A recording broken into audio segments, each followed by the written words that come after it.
prayed forever, forever. May 14th will never be the same for me. My aunt was my grandchildren's godmother, and she was taken away on my granddaughter's birthday. My granddaughter will never be able to celebrate her birthday on May 14th.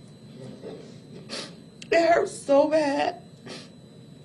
It hurts so bad. But I'm going to pray for you, and I want everyone to just pray for all the families that we can get through this, because right now, almost a year later, I still feel like my life will never be the same, ever. It'll never be the same. Thank you. I'm sorry for your loss.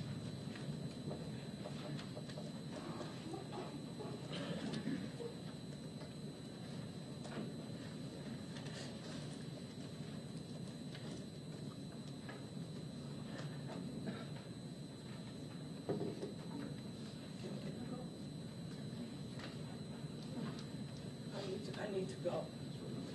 I'm not going to be nice. My name is Barbara Massey. I'm Catherine Massey's sister. You killed my sister. Cat, I'm going to tell you about my sister, Cat.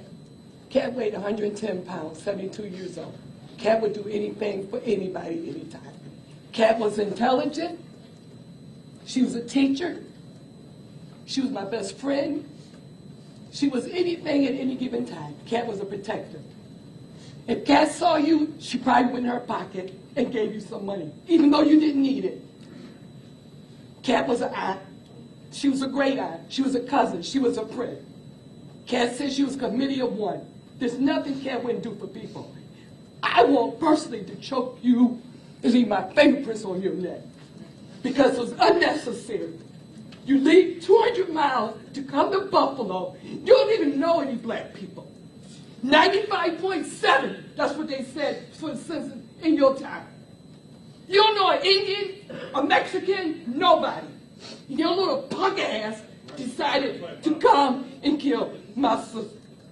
I talk to Cat every single day. You don't make Cat happy kids. Cat didn't have any children, but she said she had 34,000. That was the number of kids in school. Cat had so many children, our mind went boom with her own money. There's nothing Cat would do for anybody. You know what made Cat happy? Us cutting grass that we don't even own. That made my sister happy. That's what I was doing when you killed Cat. I was doing her lawn. I was there 8 hours with my family, begging the cops, is my sister okay? You blew off her fucking back of her head, man. 110 pounds, 72 years old. I want to, you better stink those places. You better say, God, thank y'all for protecting me, because I will hurt you so bad. You have made me sick. You got my family crying. I miss my sister every day. I live 3 doors down from Cat. I talk to Cat 4 times a day. My brother Ward goes up there and sit in the park where Cat likes to be. My son called Cat triple black because she was so proud of her heritage. My nephew said Cat was a saint among sinners. My sister, Catherine Massey, was a great person. Cat didn't hurt anybody. None of their family did. You gonna come to our city and decide you don't like black people. Man, you don't know a damn thing about black people. We're human. We like our kids to go to good schools. We love our kids. We never go in those neighborhoods and take people out. Don't do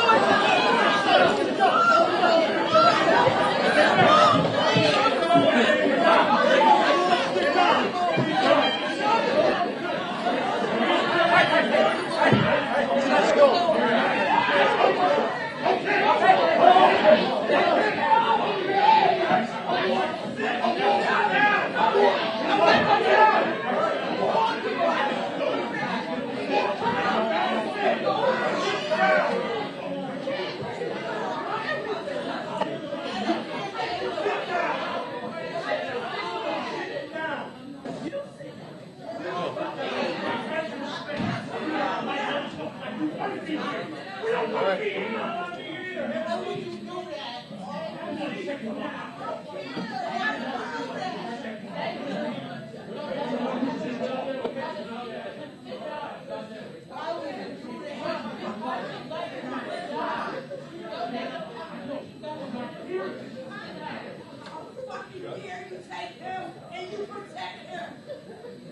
Fucking cowards!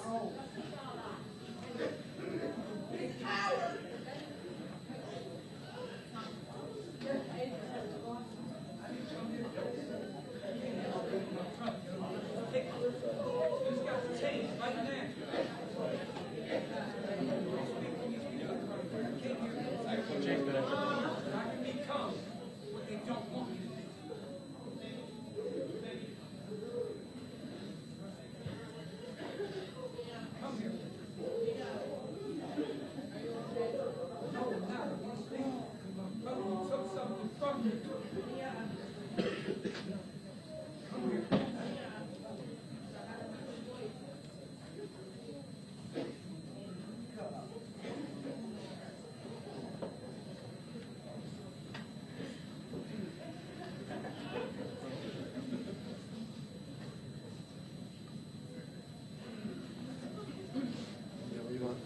Make it everybody calm down first. Make it everybody.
Oh, I'll tell you, yeah, when we're not here, I'll tell the resident.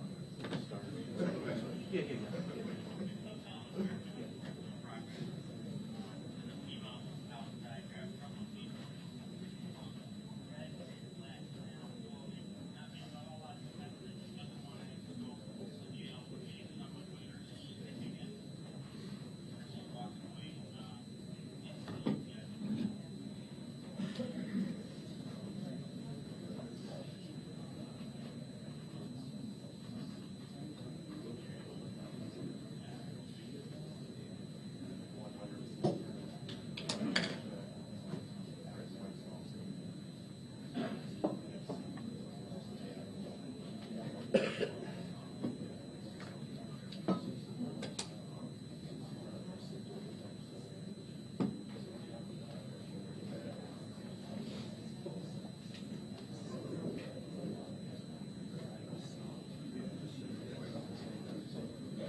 All rise.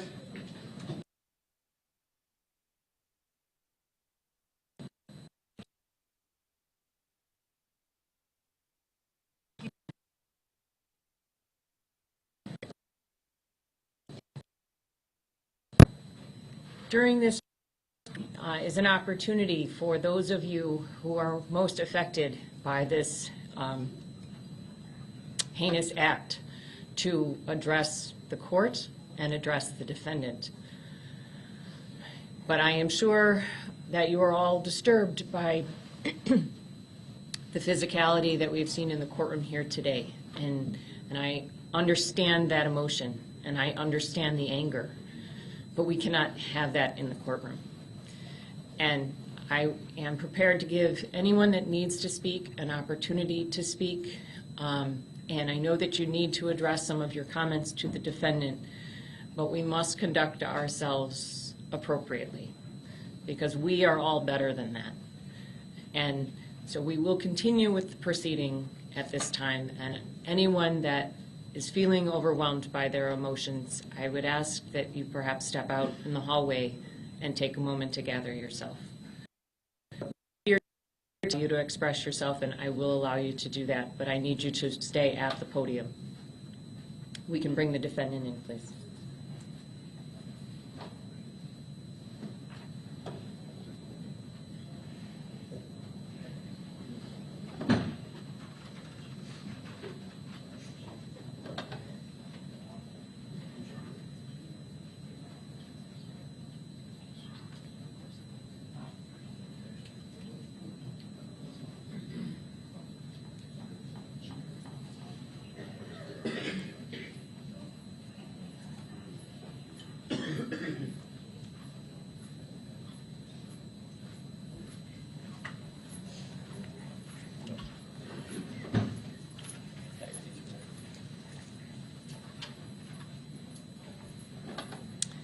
The record will reflect that the defendant is present in the courtroom, and we are ready to proceed.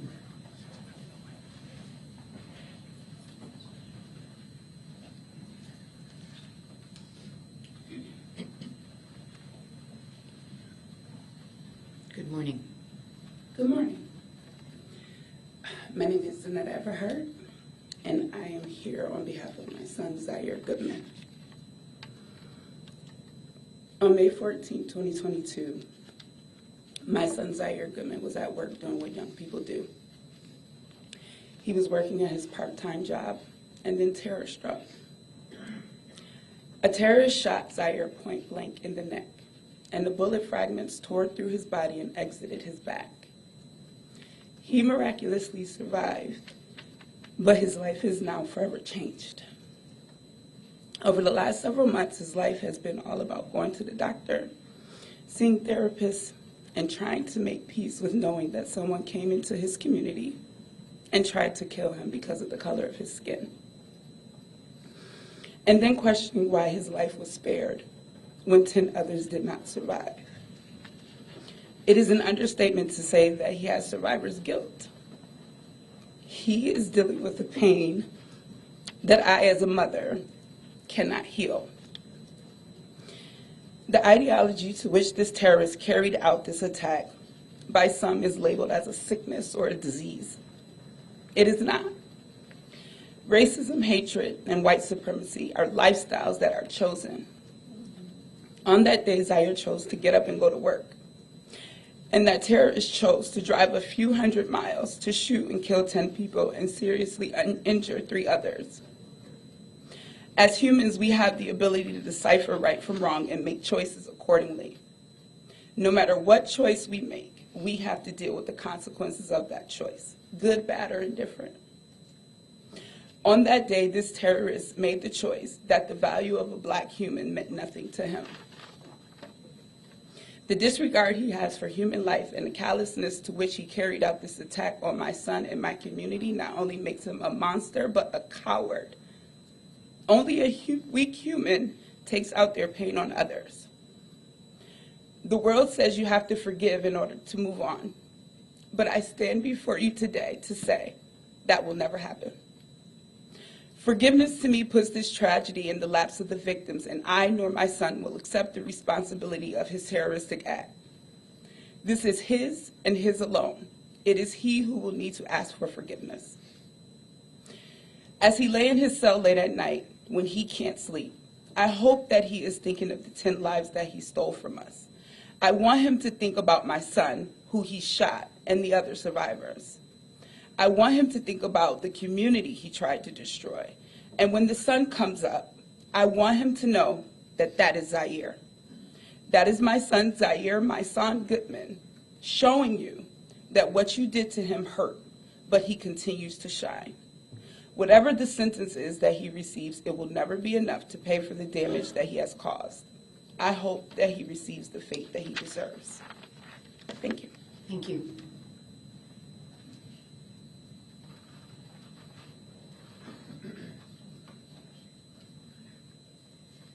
My name is Stephanie. On May 14th at 11 a.m., I was on a Zoom with the group I've been in for years called Erase. Our slogan is Eracism. We seek through person-to-person communication to eradicate the disease of racism and white supremacy. A few hours after my Zoom ended, I called my sister to visit with her. She answered the phone. She said, "Steph, I'm in an ambulance. I've been shot in the head. If I die, please be there for my children. A lot of people have been killed. Please ask everyone that we know to pray." I begged her to stay on the phone, not knowing if I would ever speak to her again. She hung up and I headed to the airport. It wasn't until I was sitting in the airport, in the plane, that my nephew called and said, "Aunt Steph, it was a white supremacist. He filmed the entire thing on live stream." I groaned and roared and screamed so loudly that the plane was delayed in taking off. I roared in pain for my sister, my beautiful sister, pharmacist, who was serving in the East Side. I never knew if I would see her again. I roared also in pain for my brothers and sisters who do not look like me or like the defendant.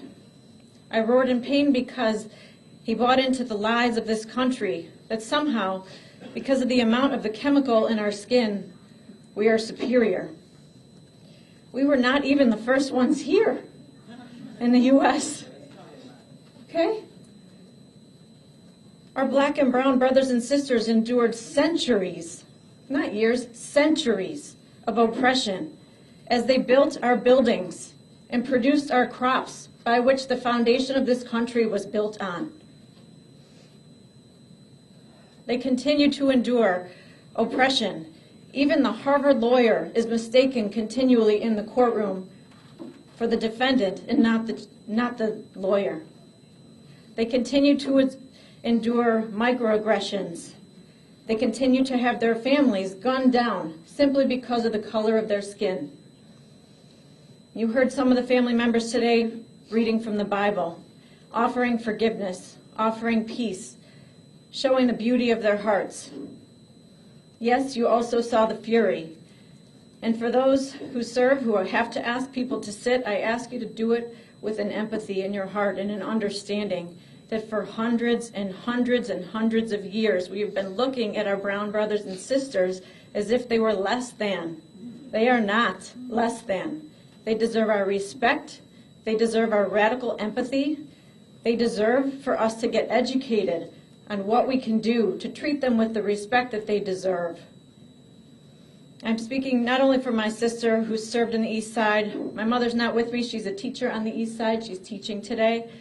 Our father, my late father, was a cancer research scientist, master's and a PhD. He dedicated his life to serving. For the last 30 years on the East Side, he ran a mission, helping people that deserve to be here, that deserve to be helped.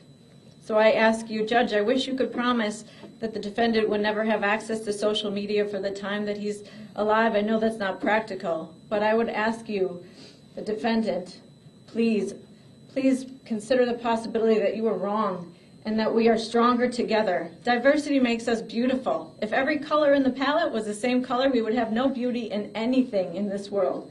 Diversity in the body makes us strong. If every finger was a pinky, we couldn't do anything. We are stronger together. A house divided cannot stand. Thank you. Thank you.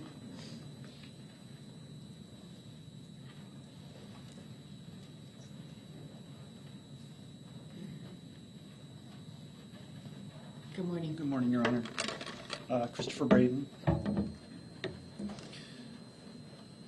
It has been less than a year since you attacked me and 12 others that day, along with countless numbers of TOPS employees, customers, and residents of that area. I still remember May 14th, 2022, and everything about it still haunts me. Your actions have completely changed and impacted my life in every aspect. I cannot even begin to describe the feeling of terror I had on that Saturday afternoon when I was attacked by you. I was shot in the leg. I was shot on the inside of my leg, just above my knee, and the bullet exited outside below my knee, taking almost everything with it. The injuries I sustained were severe, but I remained conscious and coherent the entire time. I unfortunately saw a few victims being killed. As I was being taken out of the store after the shooting was over, I saw all the victims where they lay. The visions haunt me in my sleep every night and most days. I cannot get those memories out of my head. Nighttime is the worst for my PTSD. I have night terrors that jerk me awake in the middle of the night, and I'm unable to calm back down to go back to sleep. Loud noises never bothered me before, but they do now. I am always on edge and hypervigilant about my surroundings, feeling the need to be always on alert and protect myself. I spent 10 days in the hospital, endured 4 surgeries with 2 more surgeries to go. My left leg below my knee was nearly lost had it not been for the excellent work of my surgeons and the entire team at ECMC. It takes me at least 15 minutes every morning just to get out of bed because my left leg and foot don't work as they should. Without the brace on my foot, it drags and I am not able to flex it. I have no feeling from my knee down to my toe. Both of these things are permanent.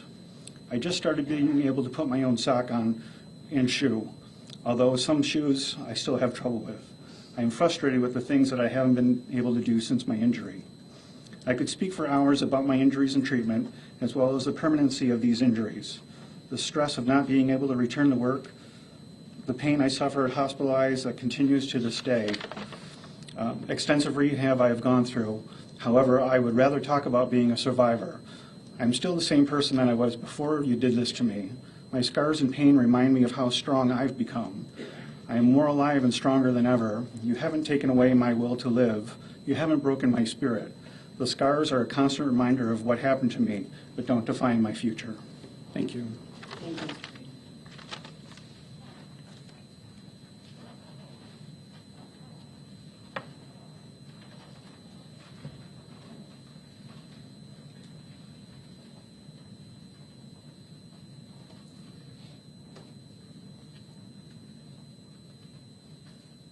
Good morning. Good morning, Your Honor. My name is Brian Talley. I'm here on behalf of Geraldine Talley and my nephew, Mark Talley. Payton Gendron. Payton Gendron.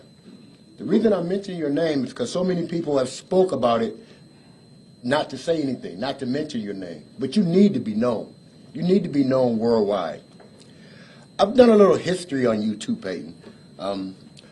I watched the video, you know, and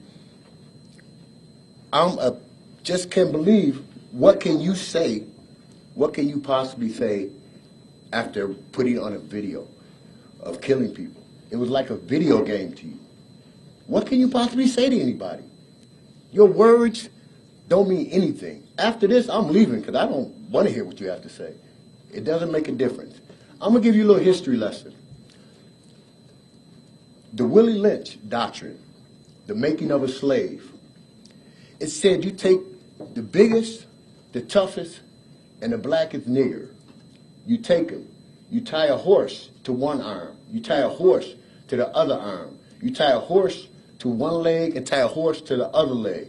And then you rip them apart in front of every slave to let you know what it is. You did that to us. You came into the biggest part, the strongest part of the black community, and you ripped us apart. How can you possibly get any kind of... How can you possibly stand up here and say that you're sorry? That you're sorry. You're playing this whole thing. You planned it. You put it on a video like it was a video game and watched it. I watched my sister-in-law get shot by you. I watched it. I went in the Tops a couple times, and every time I go in there, only thing plays out in my mind is where you walked, where you shot, what you did. You know, the hatred that you must have in your heart for black people, I will never understand. I don't want to understand it. But I must say this. I pray to God they do not kill you. Because I've been incarcerated. You know, I have. And I know where you're going. Where you're going, solitary confinement for the rest of your life, by yourself, wearing this color green. That's why I wore green today. Because I want you to remember this color. You're going to be wearing this color for the rest of your life. I'm praying that you wear this for the rest of your life. I will say this. My nephew didn't come today because of the hate and the pain that he feels. And I don't blame him. I do not blame him because he's still hurting. This whole community is hurting, man. You know, you broke it. You divided this community so much that it's painful. We'll never heal for this. Can you imagine? You wake up on a Sunday morning and you're going shopping, and you're going shopping on a graveyard? Because that's what Tops is now. It's a graveyard. It's a graveyard. Can you imagine going to buy your grocery at Forest Lawn, right in the middle of Forest Lawn right now? Well, that's what you did. And if you look at the community right now on Jefferson Avenue, after all the hype and everything, nothing has changed. As a matter of fact, it's got even worse. It's got even worse. Stores is closed down. The community is totally devastated. And you did this. I pray to God for your soul. I forgive you. But I forgive you not for your sake, but for mine and for this black community. I forgive you. Because that's the only way we're going to heal. But you can best believe I will never forget your name. I will follow you every your parole, whatever you're going through, I'm going to follow you. Just like you followed us. Just like you sat down and you followed us. I will always remember your face. I will never, ever forget you. Thank you, Mr. Taylor.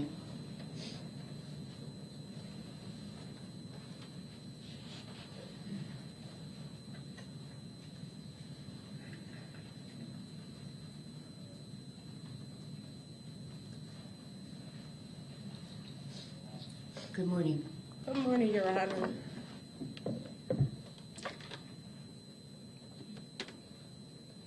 My name is Michelle. My last name is Spite. I lost an aunt on May 14th and a cousin. What are the chances that two of your family members would be in the same place from two different sides of your family? This is the first time I really had to process this for myself, as I've been an advocate for my families that couldn't be as strong to speak for themselves.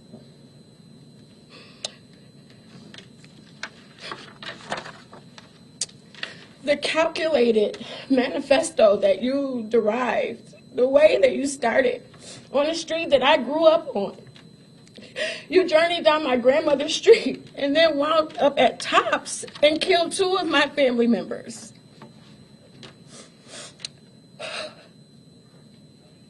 My cousin Pamela Young, Pearl Young was her mother. She was her only daughter.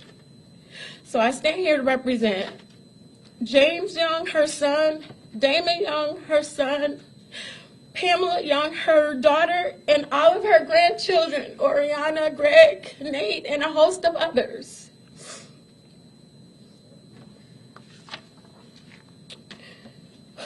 I'm going to read Pamela's statement. She could not be here today.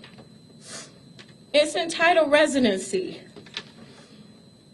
What will take up residency? Will it be May 14th, 2022? Or the court appearance, or every interview, or every time I've had to send my mother's death certificate to an insurance company with the cause of death being multiple gunshot wounds to the head? You didn't shoot her once, but you turned around and shot her 2 times. So much so that her viewing could not even be made by her family. I don't feign strength, great strength. Some mornings I wake up with questions of why my mother. I still recall the day I viewed my mother's body for the final time at the funeral home.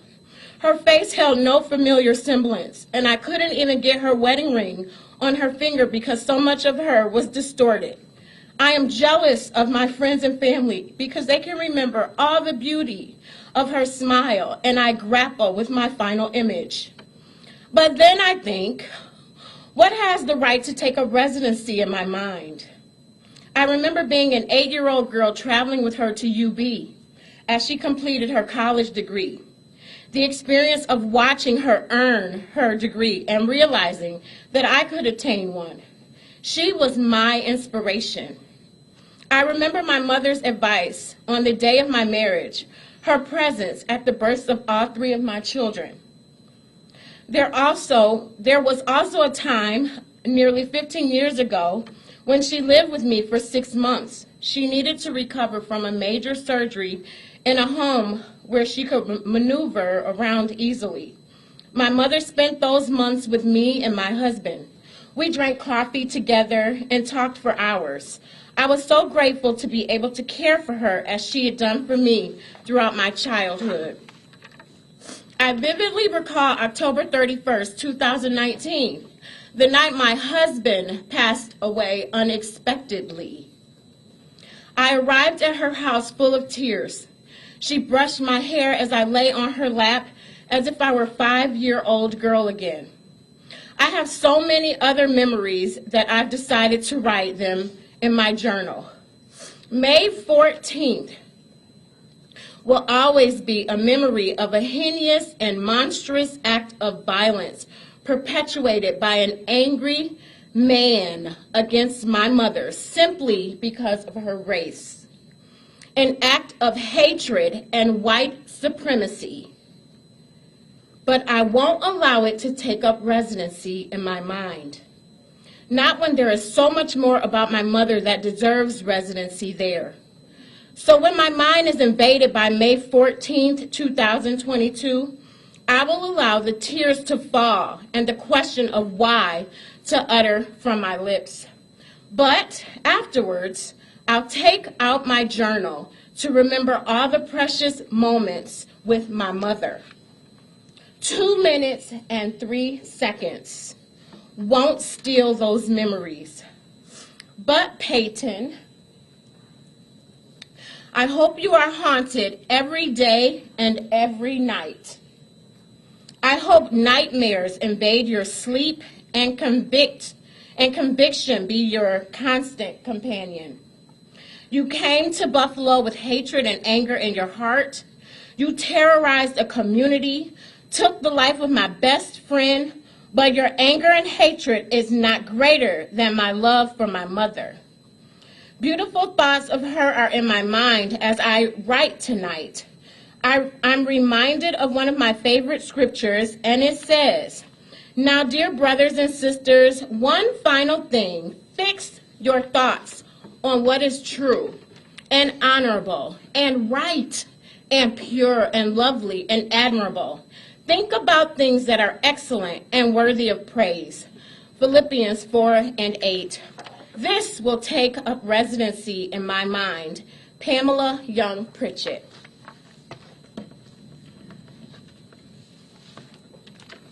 And the final reading on behalf of the Morrison family, specifically Fred Morrison and his mother, who is 72, who on her birthday buried her son. Thanks, Payton, for that. Dear sirs, the dreadful afternoon of May 14th was the day my world was turned upside down. My life has been altered in unimaginable ways. The sheer agony I felt waiting at the Mikowski School for the confirmation that my brother was one of the victims of this senseless massacre by a white supremacist is riveting. I never imagined my best friend, my only left brother, one who I shared holidays, birthdays, football game days, and most remarkably, our most precious gift we share in our mom. Now, all Mom and I have left are a million questions of why, tons of lifeless pictures and a plethora of distant memories and countless tears of insurmountable pain. Thank you for that, Payton. Oftentimes, my daily struggle is the feeling of not even wanting to live my life without him. Margus and I were inseparable. Margus was the middle son, the only living brother I had, the one that fiercely protected me and my mother. He was preceded in death by my eldest brother, who died suddenly from a heart attack. Now guess what, Payton? I'm reliving the pain of loss all over again on an entire new level. Since his murder, I sometimes find myself challenged by not being able to sleep soundly, paranoia going through stores, and in my daily routine, always watching my back as if there was a target attached to me. The added responsibility of being the primary caretaker for our mother, who suffered a stroke, in case you were concerned, and losing capacity to speak. I'm now left as the only child and pillow she sheds her tears of missing her baby boy Marcus Morrison on. No mother should have to bury their child, but my mother buried her son Margus on her 72nd birthday, and Margus' daughter buried her dad on her 16th birthday. I hope you spend the rest of your life, every second, every minute, every hour, rehearsing the daunting sound of the screams and the echoes of the lives you snuffed out. I pray that when you blink your eyes, Payton, you close them at night to sleep, and you see images of the slain and feel the burden of the sorrow from every family member and friend of the fallen loved ones in our entire community of 514. I pray that every second and every minute of your 24 hours will haunt you as the absence of my brother at every birthday, holiday, game day, family gathering, and all the other times we shared that have now become nothing but gloom and grueling for me and my family. The fact that you can sit in this courtroom with no remorse, flat affect, emotionless, shows the essence of your privilege, sir. One that my brother never had and never will. The fact that you are surrounded by white officers after you casually surrendered while my brother's blood drained from his body is a testament to society that we have a long way to go. And some people's blood is just not as important as others. That's the reason you lived. And you have the privilege of being protected.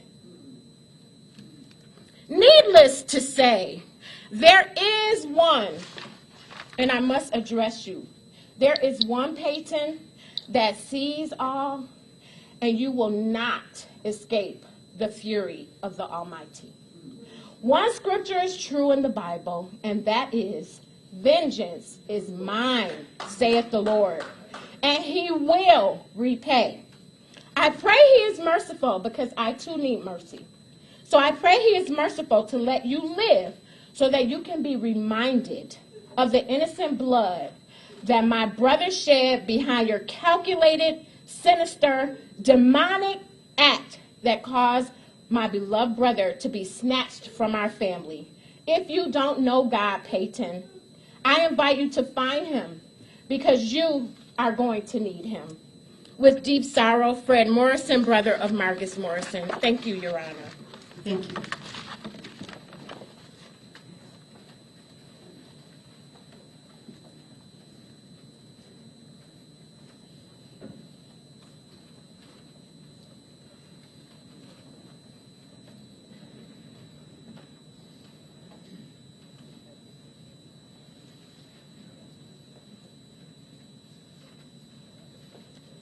Good morning. Good morning. So I want to start off with saying my dad was Andre McNeil. He went to that store to get a cake for my little brother because May 14th is his birthday, my little brother's birthday. And he turned 3 years old, and he didn't get to celebrate his birthday with his dad because he never came back. So I was told to write an impact statement. First, I was being selfish, and I said I wasn't going to do it, but then I remember I wasn't doing it for this selfish coward or the courts or the press, but I was doing it for my dad, my best friend who was snatched from this world because of something he couldn't change, the color of his skin. After I lost my Uncle Bebe, my dad's brother, I made my dad promise me to stay on top of his health because I didn't want to lose him. And even though we had separation in life, once we did rekindle, we were inseparable. I called him for literally everything, especially when I wasn't getting my way because I knew he would make a way. But most of all, I would be lost without him because I finally found somebody who understood me to a T. We thought a lot alike, and even though he had to be dad before friend, I always respected everything he said.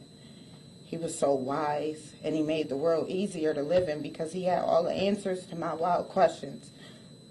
When I was around him, I wanted to know his every move, where he was going, what he was doing, and I made sure I tagged along. And the one time he leaves without me, he doesn't come back. After this happened, I constantly beat myself up about him going, and I'm still pissed off because he wasn't given a chance to fight. He was blindsided. You hit him and he didn't even know he got hit. He was blindsided by a hateful death at the hands of a selfish boy who was obviously not educated on the history of African Americans. And because of you murdering my dad, I'm pissed and I'm sad and I hate you. And I didn't think I would be strong enough to look you in the face and tell you this.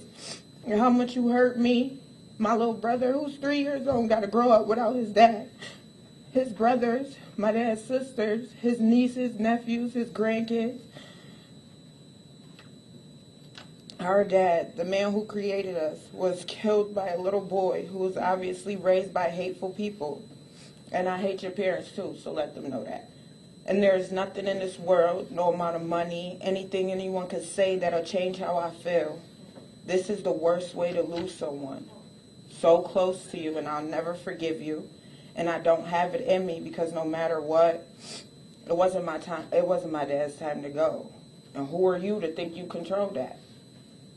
My father, Andre McNeil Sr., his name will live on until the day I die.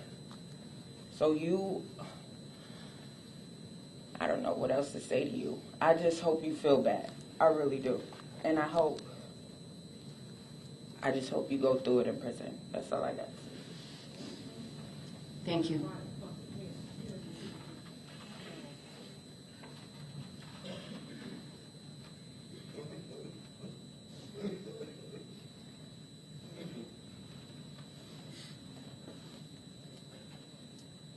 Good morning. Hello, I'm Vion Elliott. I am Andre McNeil's brother. Me and Andre are 11 months and 8 days apart. On the 28th, I'll turn 53. On the March 8th, he'll turn 54. Payton, you took this from me. You took the last of my line. My mother died 3 days before 9/11. My brother, baby brother, died in 2017. My father died in 2017.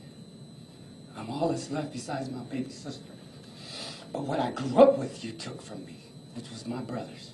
My last, the oldest, the only one I had, the only one I could go to.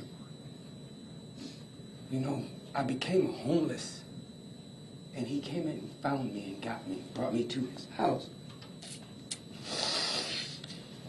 And shortly thus, after that, you know,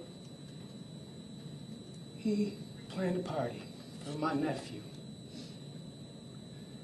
and asked me to be here.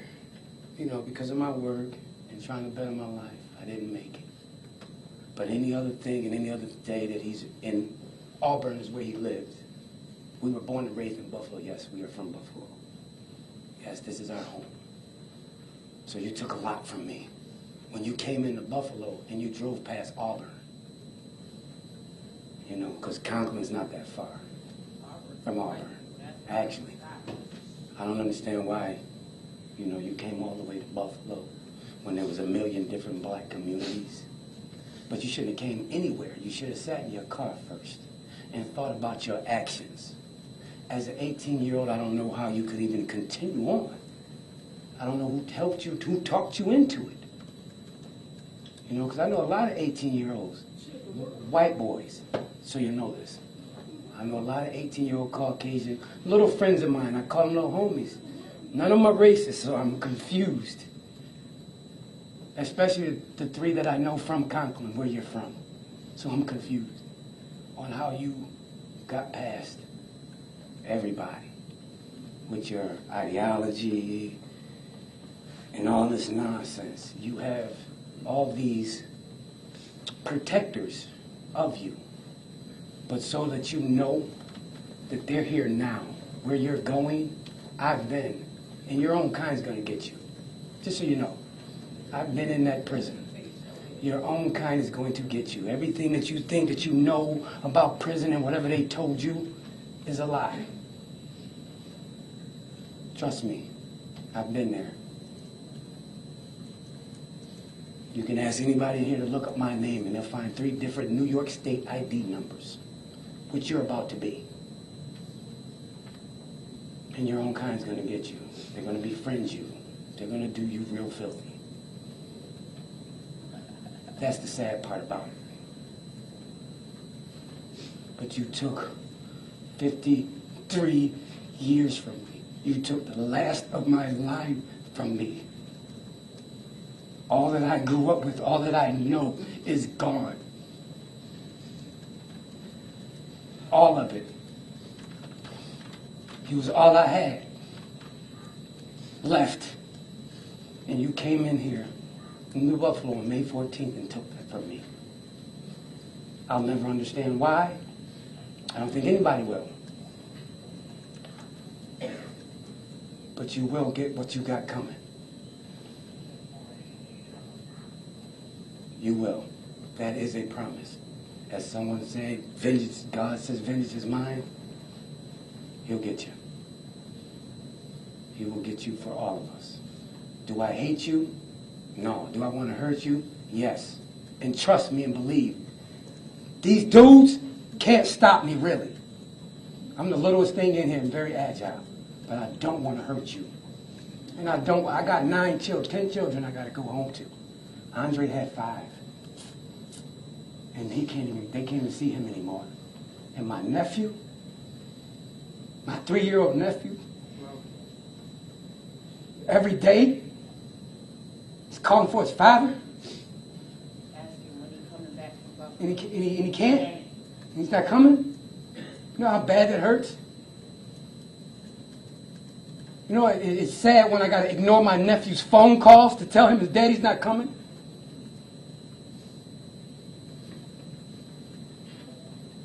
It's sad. Because that's all he wants to know. And I don't have an answer. But you took a lot from me. He took a lot from my family. But me, the last, I have no mother, no father, no brothers anymore. You know what you took?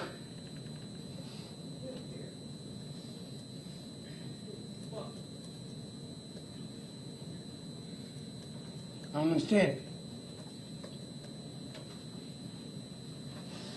Thank you.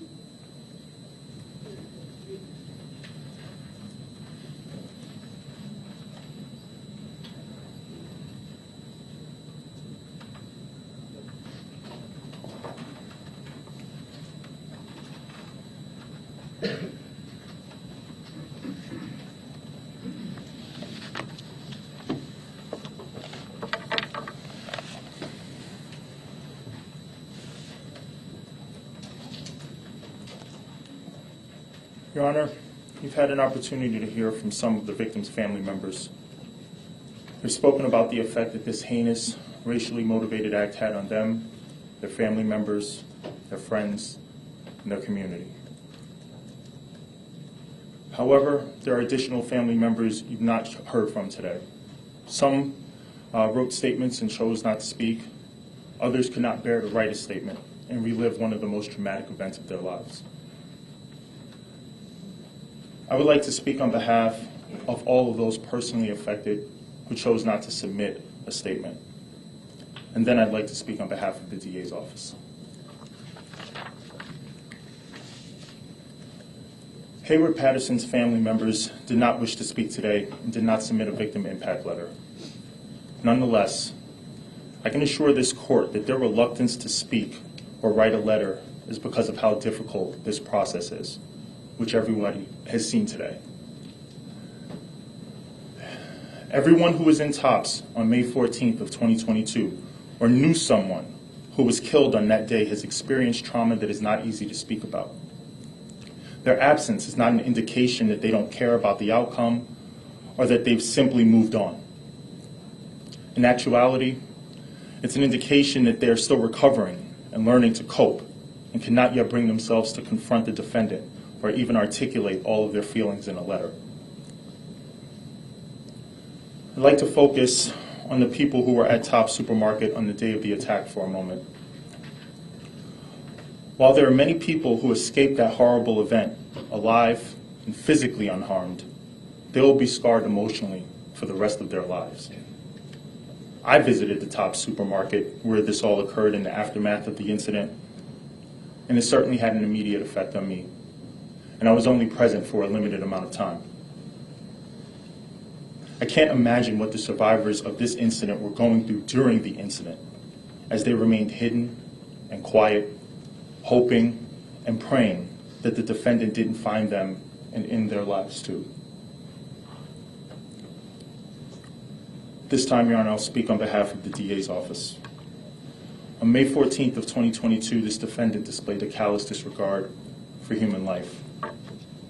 He drove over 200 miles out of his way with one mission, with one goal, to kill as many black people as possible. During that 3-hour drive, he could have turned around, but he wouldn't be deterred.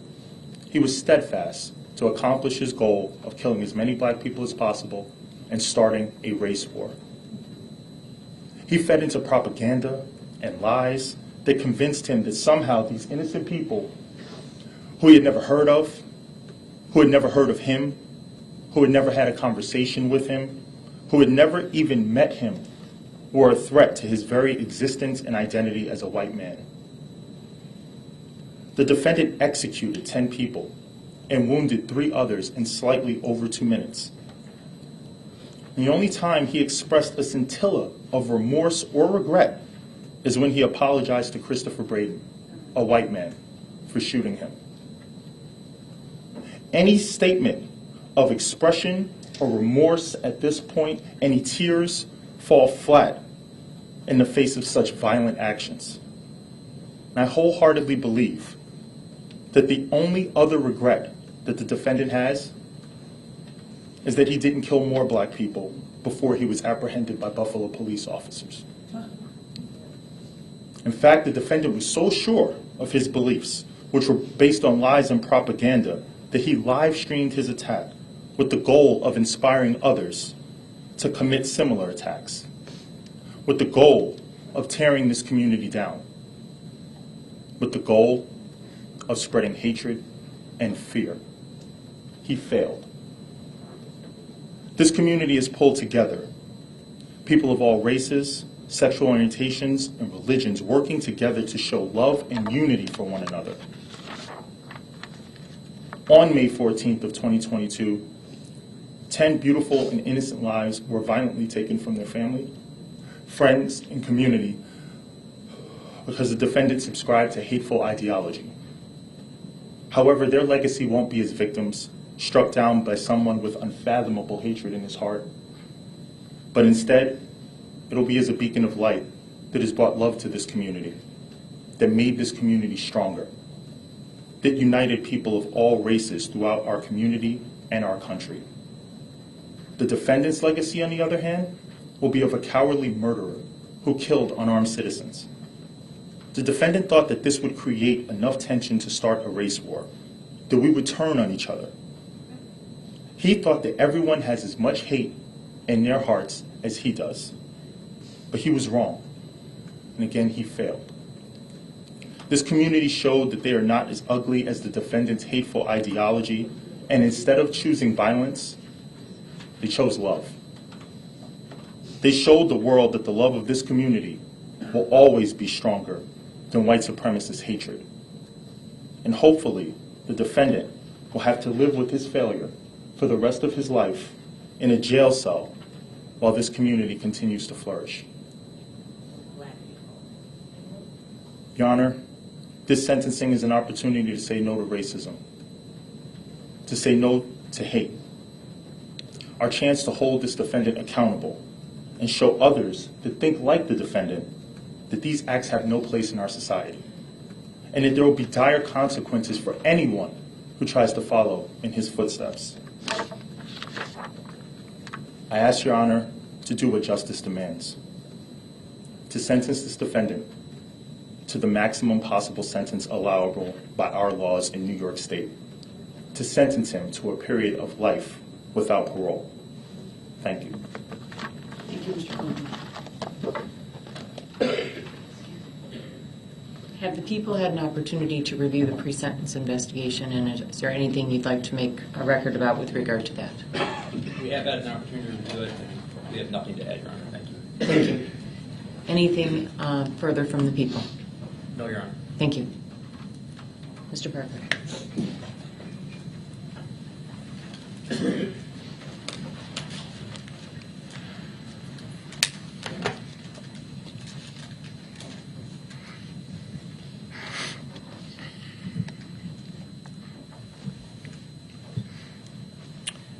I want to acknowledge that today is what I can only imagine. One of many solemn days in the lives of the survivors and the family members of those who died. Their words are heart-wrenching. Their loss unimaginable. Only those who have lived it can truly understand their anguish. For the devastation that he caused, Payton Gendron will be sentenced to spend the rest of his life in prison with no possibility of ever being released. Our client committed these terrible crimes. He is responsible for his actions, and he will be held accountable, and he will suffer the consequences for what he did.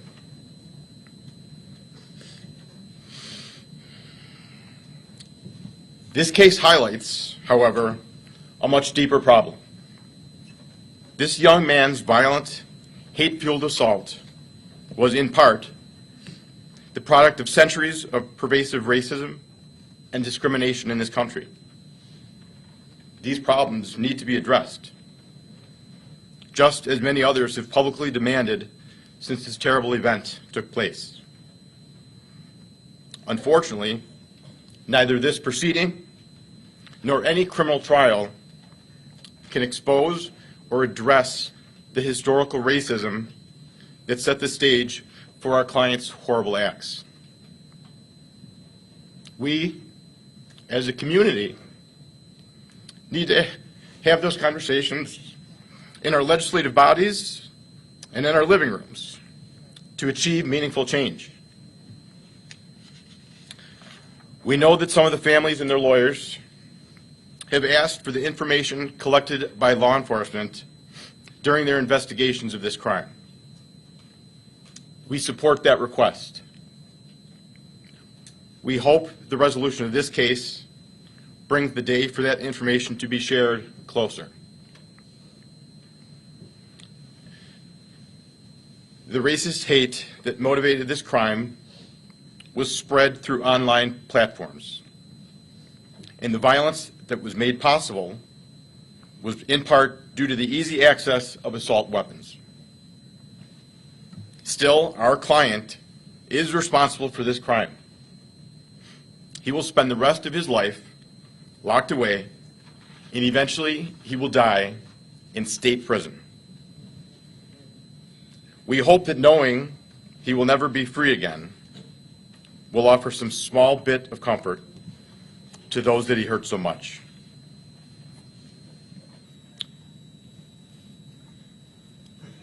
Some of those most affected by his crime have expressed a need to know whether our client is remorseful. Remorseful for what he did and the devastation that he caused.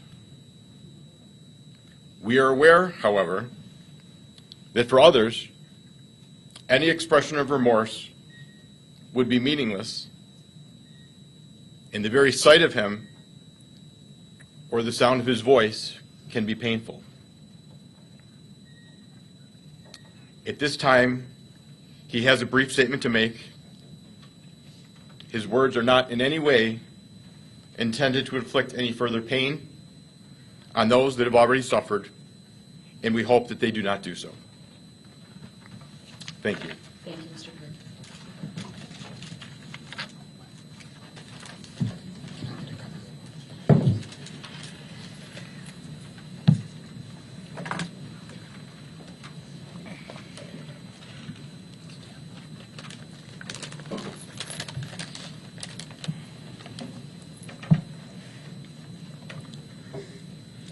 I'm very sorry for all the pain I forced the victims and their families to suffer through.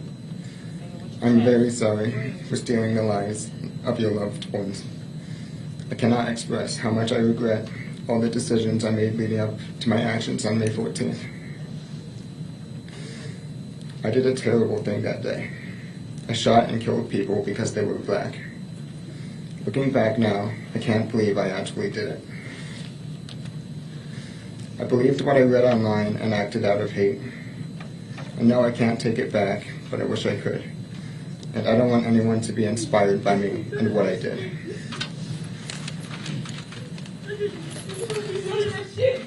You don't mean none of that shit! Fuck out of here! You don't mean that shit!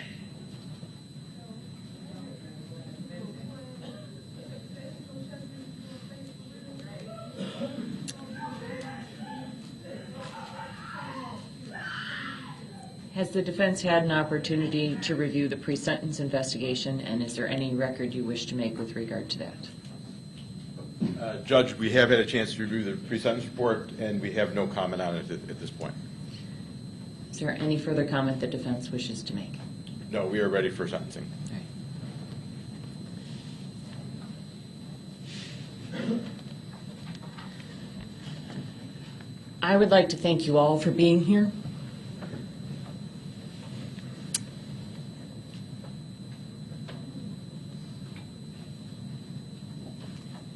And to thank those of you who have shared your thoughts and feelings with the courts, either in writing or in open court here today.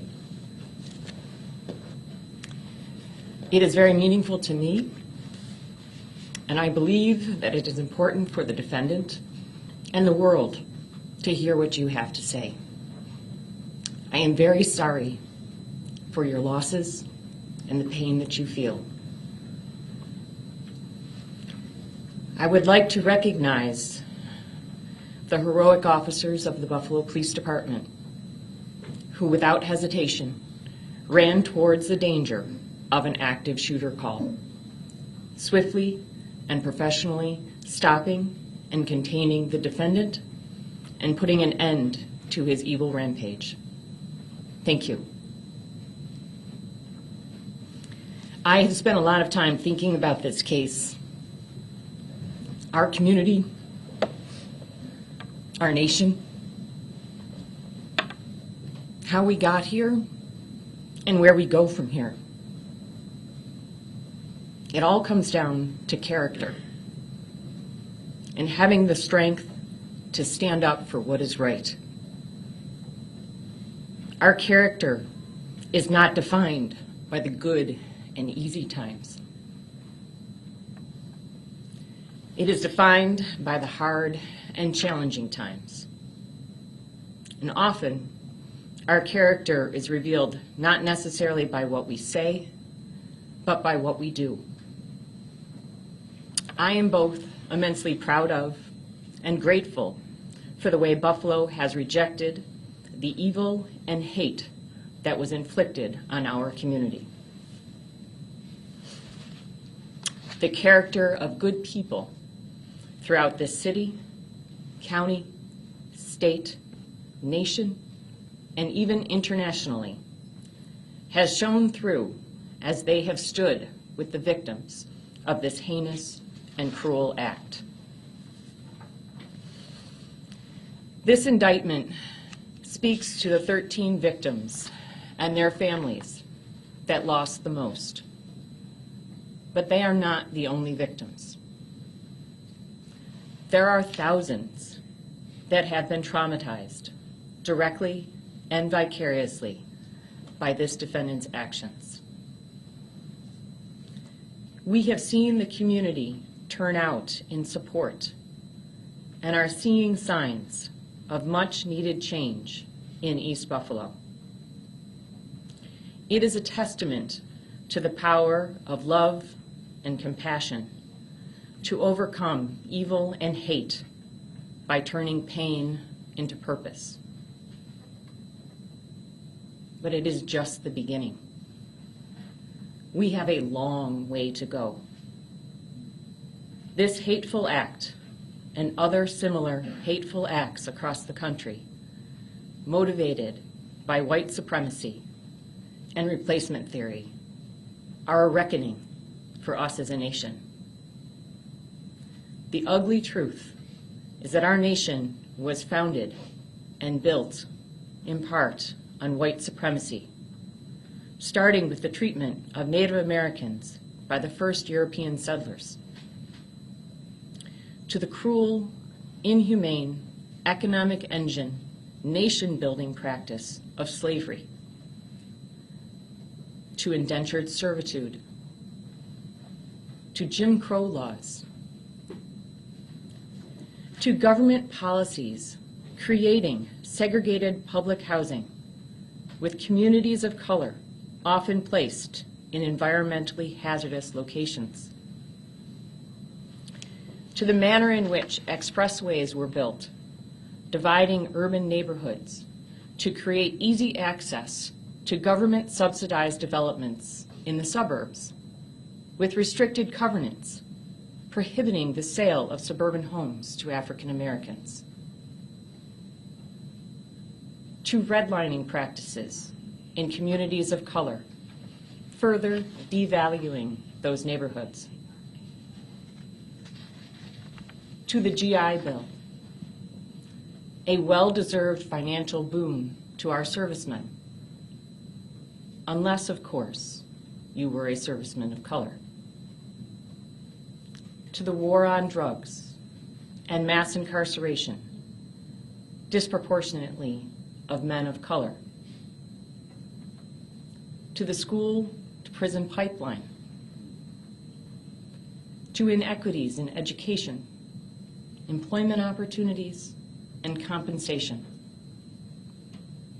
to the existence of food deserts and inadequacies in healthcare.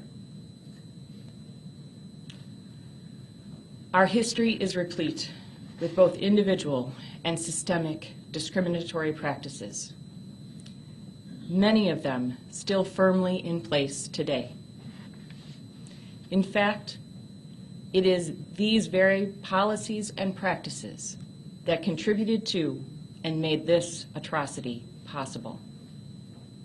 The effects of these policies, some current and others decades and centuries old, created the segregation in our city and enabled this defendant to research and identify his target to maximize the impact of his evil intent. All of these policies and systems, either sponsored or tolerated by the government and implemented by individuals, were designed to destroy the very fabric of family life, opportunities for success, the creation of generational wealth, and even the mere existence of hope in communities of color. The harsh reality is that white supremacy has been an insidious cancer on our society and nation since its inception. And it undermines the notions of a meritocracy and the land of opportunity that we hold so dear. However, white supremacy is not inevitable or unstoppable.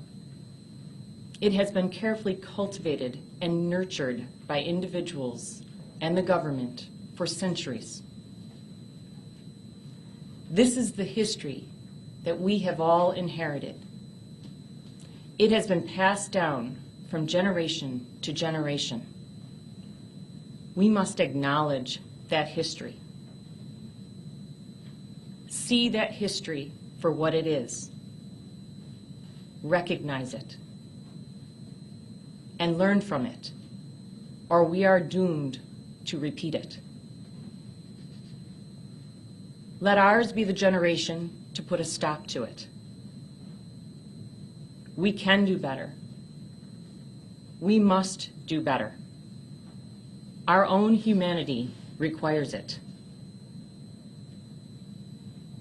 As an individual, we must call out injustice in our daily lives when we see it.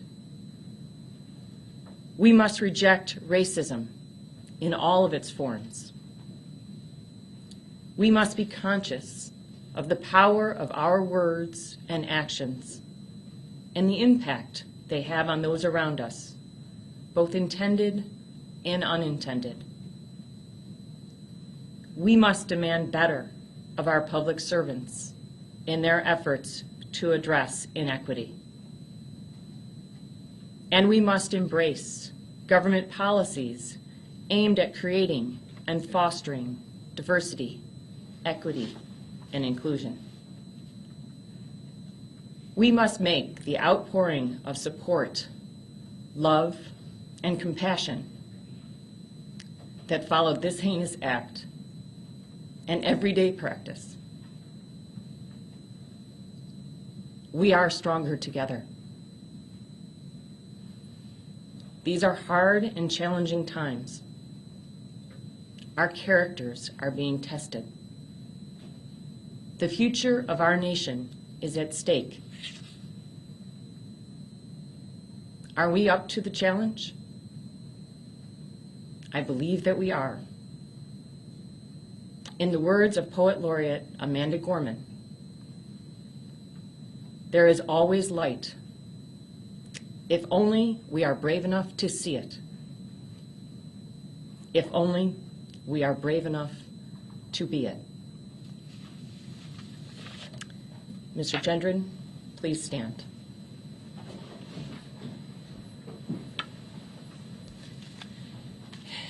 There is no place for you or your ignorant, hateful, and evil ideologies in a civilized society.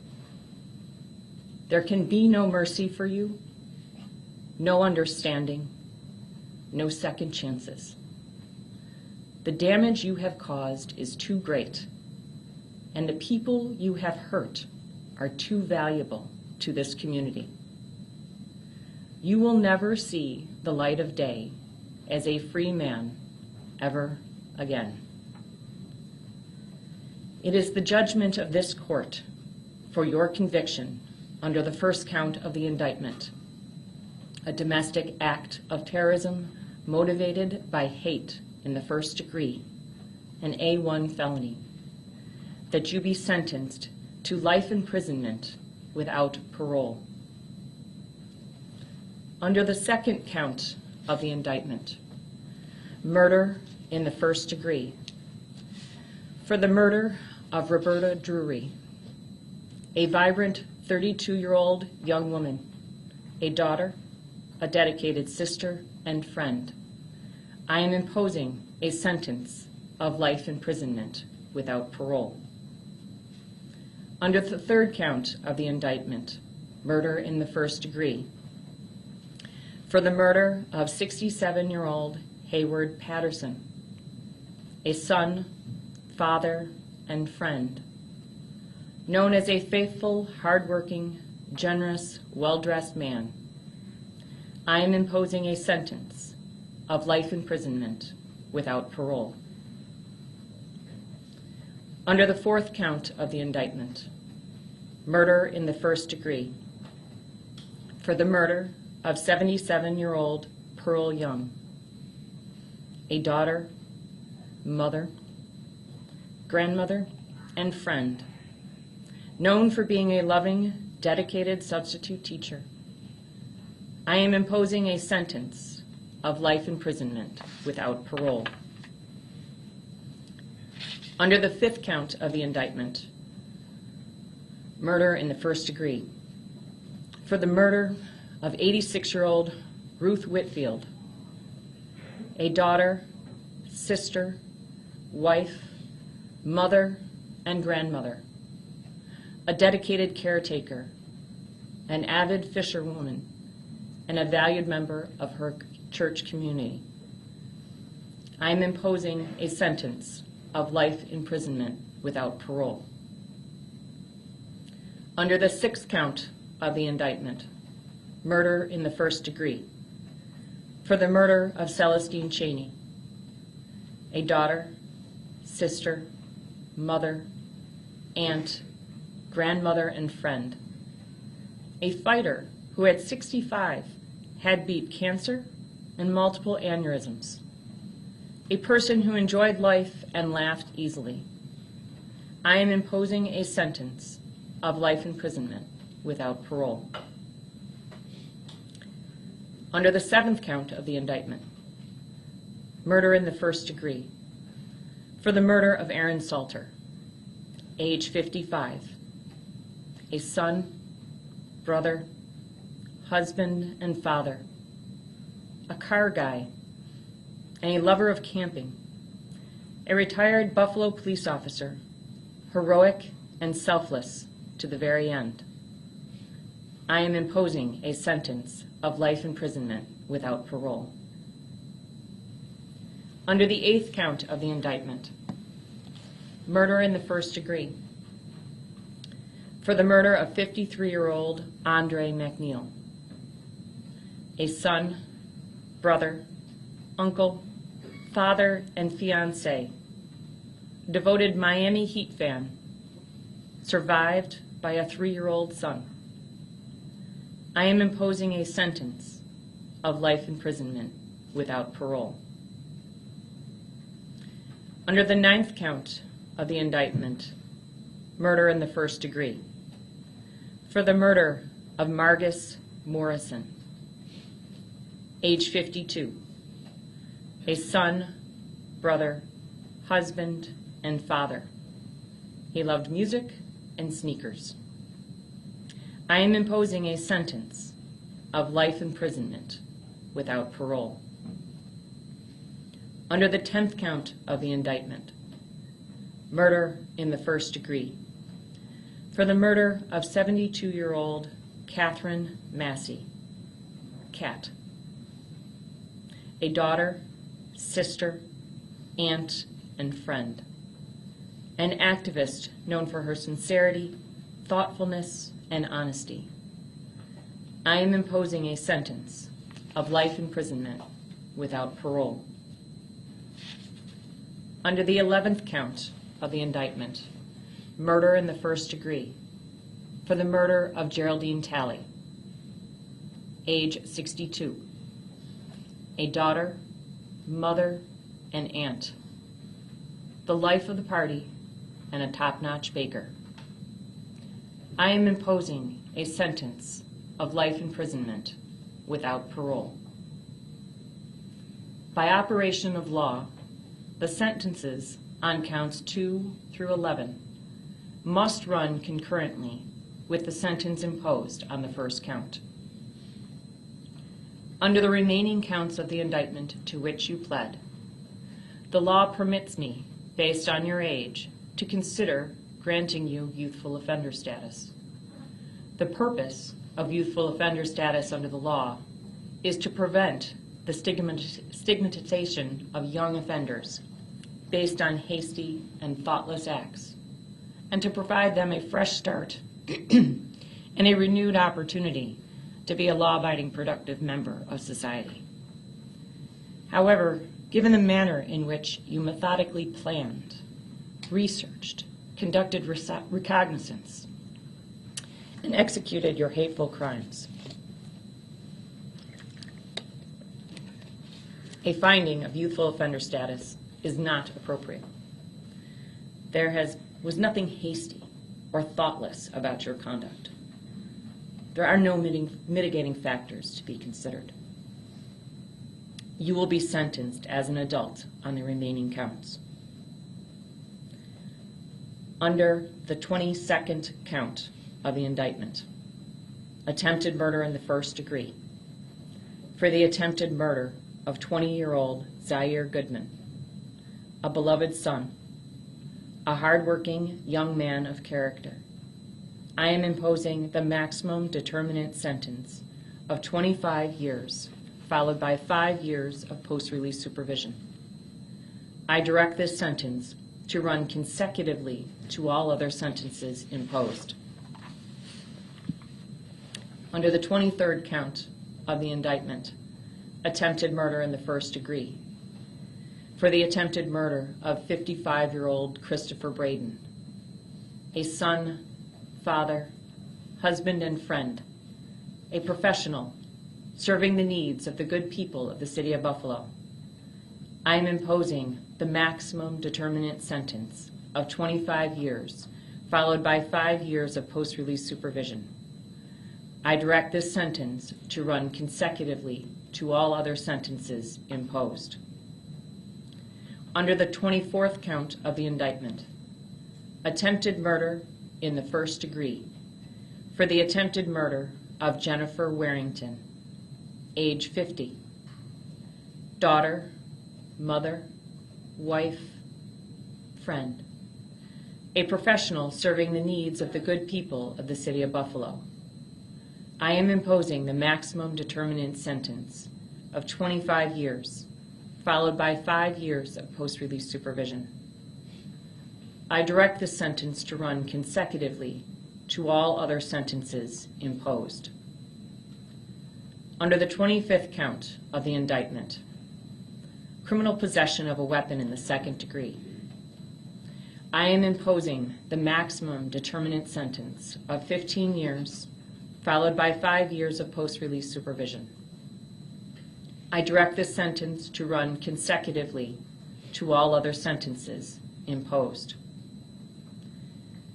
I am assessing the mandatory surcharge of $300, the crime victim assistance fee of $25, and a DNA fee of $50. You have 30 days to appeal the sentence of this court. This concludes these proceedings, and the court will stand in recess.